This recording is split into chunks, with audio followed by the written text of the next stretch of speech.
দূরে কেন, কাছে আসো। ওহো, তুমি এইখানে? আর আমি সারা গ্রাম তোমারে খুঁজে বেড়াইতেছি। কেন ভাবি, তুমি আমার সারা গ্রাম খুঁজে বেড়াইতেছো কেন? কেন আবার? আমার খালাতো বোন সোনিয়া ফোন দিছে, তোমারে খুঁজতাছে, তুমি নাকি ফোন ধরতাছো না। না কথা কও। 1 মিনিট ভাবি, আপনার খালাতো বোন সোনিয়া ইমরানের সাথে কথা কইব কেন? উমা, তুমি বোধহয় জানো না, আমার খালাতো বোনের লগে তো ইমরানের প্রেম। কয়দিন পরে তারা বিয়া করব।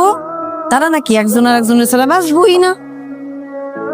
এই ভাবি, কি বলো তুমি এসব? তোমার কোন খালাতো বোন? সোনিয়া কে? আমি তো চিনি না।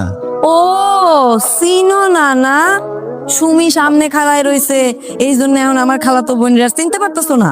সকাল থেকে নাকি তুমি তারে ফোন দিছো, সে নাকি রাগ করে ফোন ধরতেছে না। এখন আবার সে ফোন দিতেছে, তুমি ধরতেছো না। দেখো ভাবি, এখানে মজা করো না তো। সুমি, তুমি ভাবির কথা বিশ্বাস করো না, ভাবি মিথ্যা কথা কইতেছে। না না সুমি, আমি যা বলতে